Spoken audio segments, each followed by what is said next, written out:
Ngayon lang ako nakakita na apat ba yung tumayo doon para ika nga parang lumalabas na pinagtulungan si Kong Libiste. Nandun tumayo si DS Garin, si DS Suarez, si Chairman Terry Ridon, at sa bandang dulo andun si Kong Adjong. Ngayon lang ako nakita na halos lahat ng rostro may napuno dahil sa isang privilege speech. At ang nakapagtaka doon, ngayon lang ako nakakita ng isang privilege speech na pinabubura. May nag-motion, ito nga si Chairman Terry Ridon, pinabubura niya yung entire speech ni Kong Libiste. Sabi ko, ngayon lang ako nakakita ng ganyan sa kasaysayan ng sa tagal ko sa Kongreso. At saka buti naman na winidraw niya yung motion niya na yon at pina-amend naman ni DS Garin. Sabi niya, hindi na namin i-withdraw, kaya lang papa-amend namin. Motion to strike out the statements of Kong Libiste that has no attached evidence. Sabi ko, saan ka nakakita ng privilege speech na nalalakipan mo na kagad ng attached evidence? Kung meron man na ebidensya, kung maghahanap ka ng ebidensya, dapat yan sa committee na. When the privilege speech is referred to the appropriate committee and if it merits an investigation, dun ang presentasyon ng ebidensya. Hindi dito sa privilege speech. Kaya medyo nakakatawa ang nangyari kahapon. Lahat ng panggigipit ginawa nila laban kay Kong Libiste.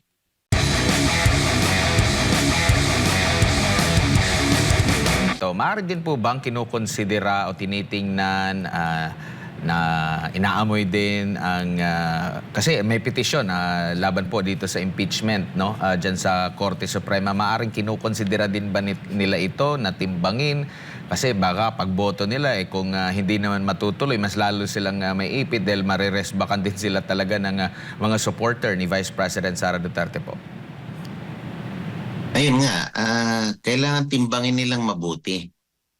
Kasi lalo na kung yung distritong kinatatayuan mo ay predominantly Duterte, it will really affect your candidacy come 2028. Kaya dapat pag-isipan lang mabuti. Not only that, yung merits talaga ng complaint, dapat talaga pag-aralan lang mabuti. At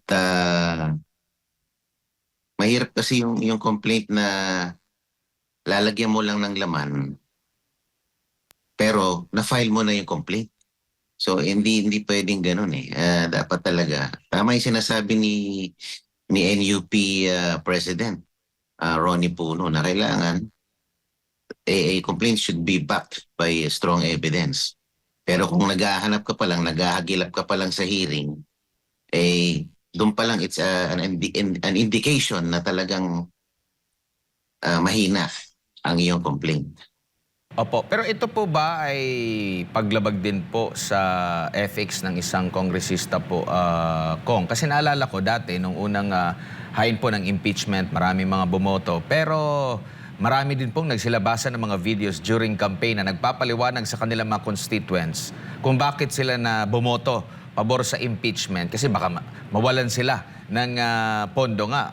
So, ibig sabihin, hindi sila bumoto dahil sa merito ng kaso o naniniwala silang nagkasala ang pangalawang Pangulo.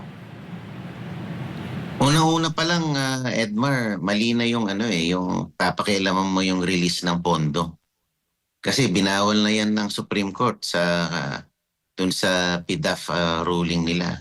Yung tinatawag na post-enactment.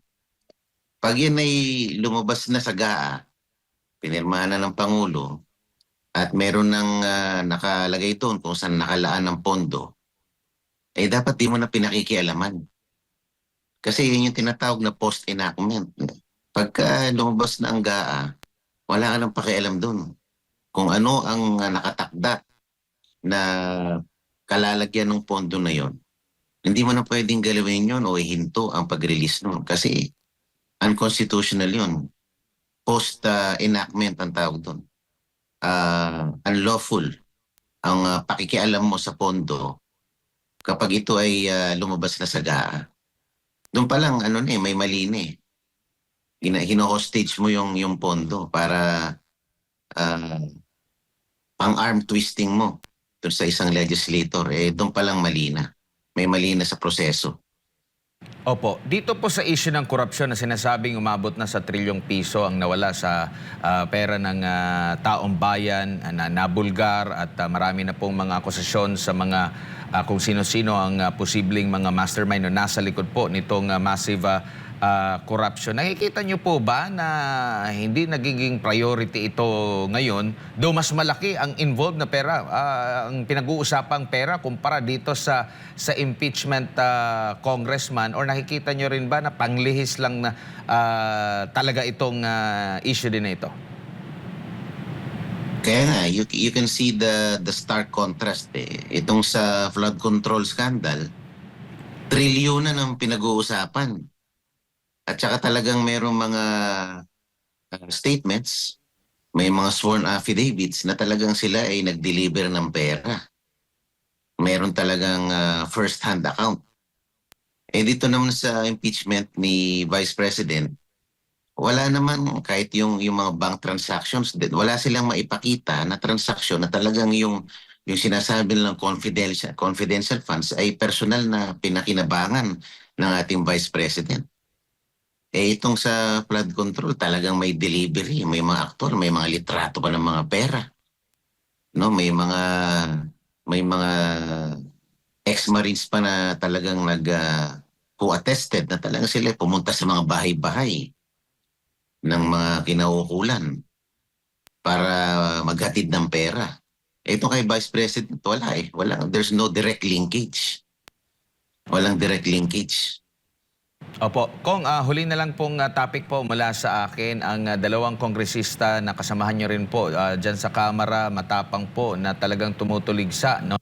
Kahit na mga kasamahan ninyo dyan sa Kamara, grabe din no? Ang kanilang mga pahayag. I'm talking about Congressman Miao Miao Barsaga, Congressman Kiko Barsaga at itong si Congressman Leviste po. Ano po masasabi ninyo? Halimbawa, dito kay Congressman Barsaga na sinasabing posibleng ma-expel nga po dyan sa Kamara at kahapon talagang pinagtulungan din sa pagdebate itong si Congressman Leviste sa kanya rin po mga pahayag kong.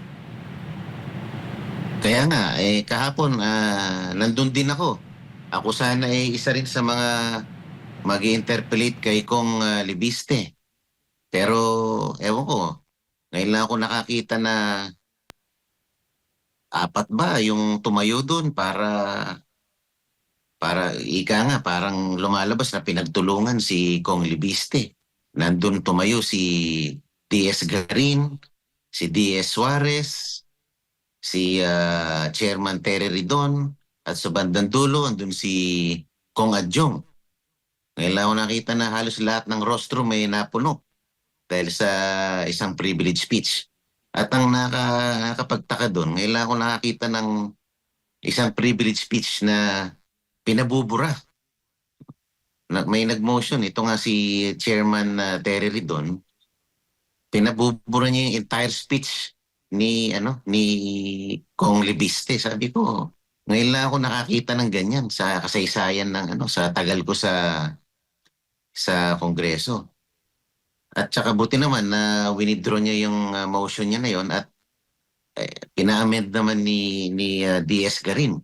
Sabi niya, hindi na namin i-withdraw, kaya lang papa-amend namin. Motion to strike out the statements of Kong Libiste that has no attached evidence. Sabi ko, saan ka nakakita ng privilege speech na nalalakipan mo na kagad ng attached evidence?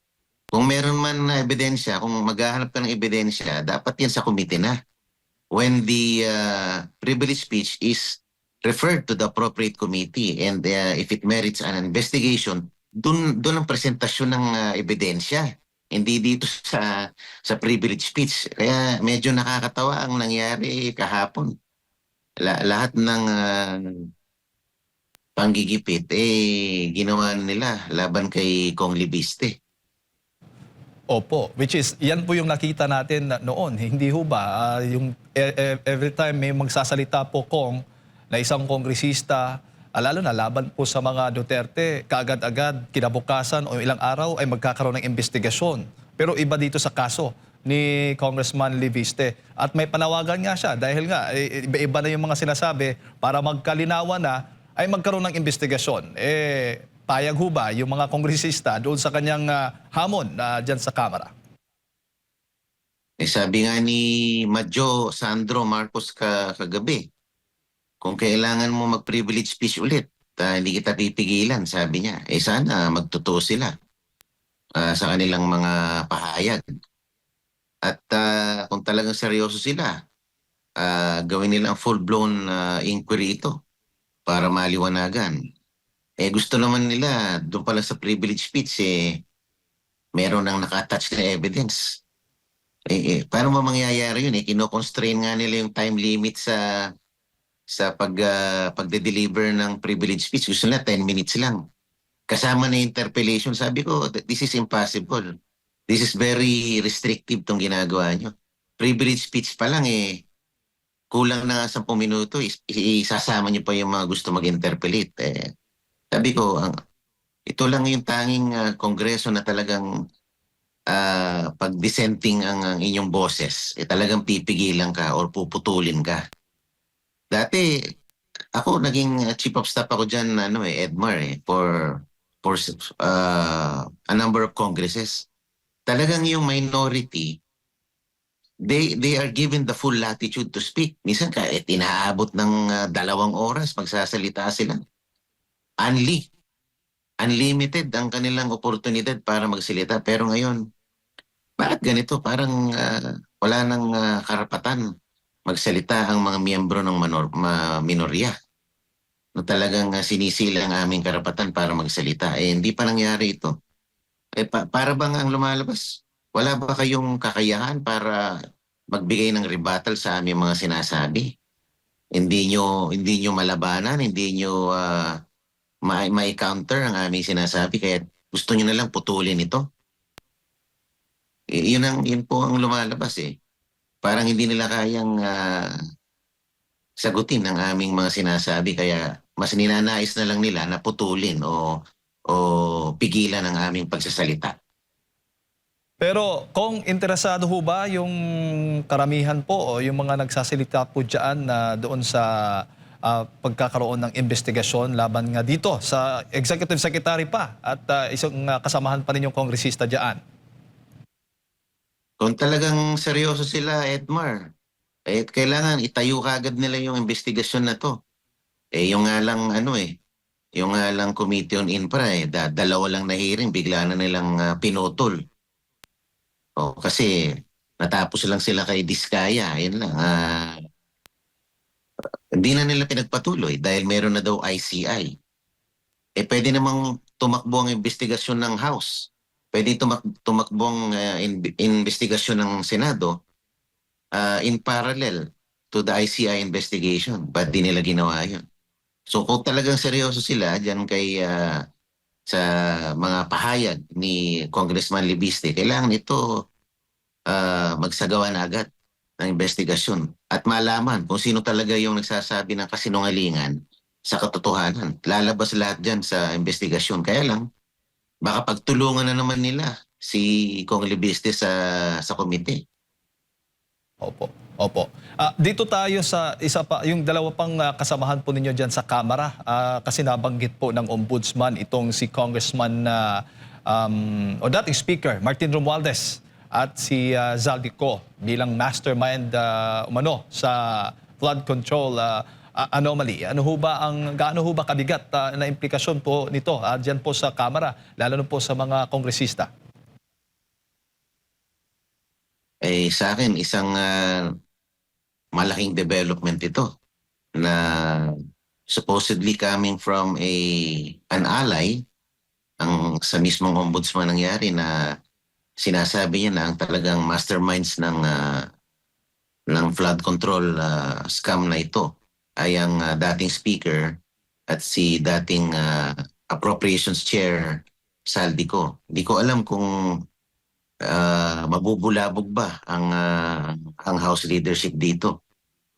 Kasi meron pa namang linkages more or less yung existing leadership.